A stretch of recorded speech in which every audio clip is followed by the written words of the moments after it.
So according to Phnom Penh Post គឺយើងឃើញថានៅកម្ពុជាយើងអត្រាសិស្សដែលពួកគាត់ drop out គឺមានអត្រាកើនឡើងពី15.4រហូតដល់18.2%អញ្ចឹងដែលធ្វើឲ្យពួកយើងមានចម្ងល់ខ្លាំងមែនទែនទៅលើបញ្ហាមួយនេះដែលថាតើមានកត្តាក៏ដូចជាមូលហេតុអីខ្លះដែលធ្វើឲ្យពួកគាត់សម្រេចចិត្តបោះបង់ការសិក្សារបស់ពួកគាត់ចោលអញ្ចឹងពួកយើងក៏បានសាកសួរទៅដល់អ៊ំពូមីងដែលពួកគាត់មានកូនដែលកំពុងតែរៀននៅតាមទីជនបទក៏ដូចជាស្រុកកំណើតក៏ពួកយើងបានឃើញថាគឺមានកត្តាធំៗចំនួន2ដែលទីមួយទាក់ទងនឹងកត្តា environment កត្តាបរិស្ថានជុំវិញខ្លួនហ្នឹងគឺពេលខ្លះគឺគាត់អត់មាននៅ inspiration ក្នុងការបន្តការរៀនសូត្រទៀតគាត់ដឹងថាតើគាត់រៀនសូត្រទៀតហ្នឹងចំណេះជំនាញដែលពួកគាត់កំពុងរៀនហ្នឹងតើគាត់អាចយកទៅ apply ទៅលើការងារក៏ដូចជាការរៀនតរបស់គាត់បានដោយរបៀបណាហើយមួយទៀតទាក់ទងទៅនឹងកត្តាដែលអត់មានជាបុគ្គលដែលពួកគាត់អាចយកគំរូបានតាមក៏ដូចជាការមានអ្នកផ្ដល់នយោបល់ផ្សេងៗទាក់ទងទៅនឹងការសិក្សាទាំងអស់ហ្នឹងហើយចំណុចសំខាន់មួយទៀតដែលมันអាចប្រកែកបានហ្នឹងគឺកត្តា financial ហ្នឹងហើយកត្តានេះគឺជាកត្តាមួយដែលធ្វើឲ្យគ្រួសារមួយចំនួនដែលនៅតាមទីជនបទគឺអឺពួកគាត់សុខចិត្តដាច់ចិត្តឲ្យកូនគាត់របស់គាត់បញ្ចប់ការសិក្សាហើយធ្វើការងារដើម្បីបានប្រាក់ចំណូលដើម្បីទ្រទ្រង់គ្រួសារហើយអញ្ចឹងពួកយើងមកពី Impact Team ហើយពួកយើងចង់ជាអាចថាជា community ឬក៏ team មួយដែល do something impact to society ហើយពួកយើងក៏មាននៅ solution មួយចំនួនដែលអាច solve នៅ problem ដែលពួកយើងបានលើកឡើងពីមុនហ្នឹងដូចដែលថាតកតងទី1ហ្នឹងគឺថាពួកយើងចង់provide នៅការសិក្សាមួយដែលមានលក្ខណៈ engage ជាងមុនក៏ដូចជាឲ្យសិស្សទាំងអស់នោះទទួលបានទាំងចំណេះដឹងក្នុងមេរៀនហើយទទួលបាននូវឱកាសក៏ដូចជាព័ត៌មានផ្សេងៗទាក់ទងទៅនឹងការសិក្សាមួយចំនួនទៀតហើយ target customer យើងប្រកាសហ្នឹងគឺជាសិស្សដែលពួកគាត់នៅតាមទីជនបទក៏ដូចជាជាភាសានោះគឺសិស្សដែលពួកគាត់ប្រឈមមុខទៅនឹងការបោះបង់ការសិក្សាហើយ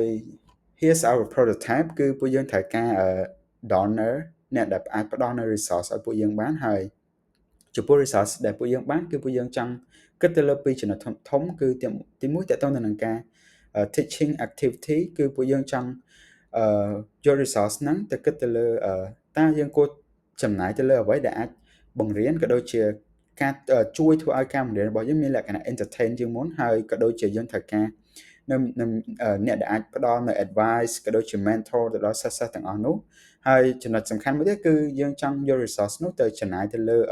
study material ក៏ដូចជា tech material មួយចំនួនដែលពួកយើងគិតថាចំណុចទាំងអស់នេះគឺវានឹងអាចជួយឲ្យយើងទៅកាន់គៀកទៅកាន់ goal របស់យើងហើយក៏ដូចជាការអត្រានៃការ drop out របស់សិស្សមានការថយចុះជាងមុនហើយនេះជា Facebook page របស់យើងហើយពួកយើងក៏មានcommitment មួយចំនួនចំពោះ project មួយនេះគឺពួកយើង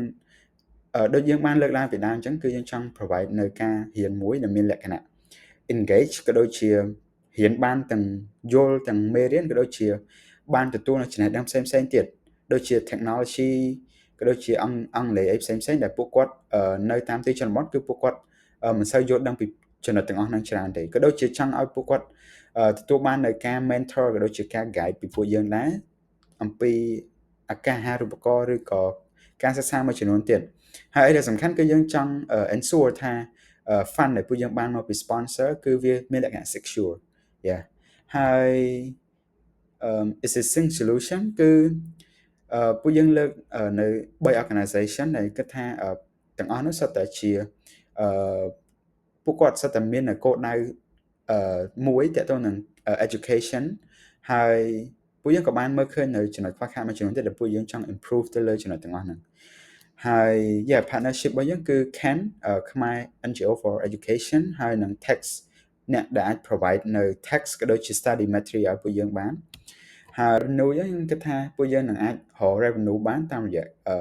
ការ sponsor ពី NGO ឬក៏ corporation ផ្សេងៗទៀតដែលពួកគាត់មានចំណារអារម្មណ៍ទៅលើ project មួយហ្នឹង so here's our core team គឺពួកយើងមាន5នាក់ហើយពួកយើងបែងចែកទៅតាម role នីមួយៗនៅក្នុង project មួយនេះ so in short term goal គឺពួកយើងចង់ raise awareness about our program and also build a connection between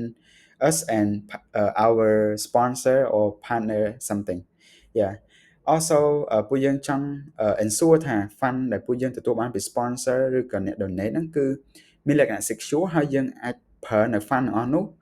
support នៅ goal របស់យើងបាន Yep ក៏ដូចជា in medium term គឺពួកយើងចង់ expand ឲ្យមានសិស្សចូលរួមជាមួយនឹង program របស់ពួកយើងមានកាន់តែច្រើនទៀត so in long term goal គឺពួកយើងចង់ scale នៅ program មួយហ្នឹងឲ្យមានលក្ខណៈឲ្យមានច្រើនទីតាំងនៅតាមតំបន់ផ្សេងៗក៏ដូចជាអីដែលសំខាន់គឺយើងចង់ឲ្យសិស្សដែលពួកគាត់បានទទួលបានការ mentor ឬក៏ guide ពីពួកយើងឲ្យពួកគាត់ខ្លាចដូចជា alumni នៃសិស្សប្អូនរបស់ពួកគាត់តទៀត Yep. So yeah, I think that's all. Here's our references and yeah, thank you.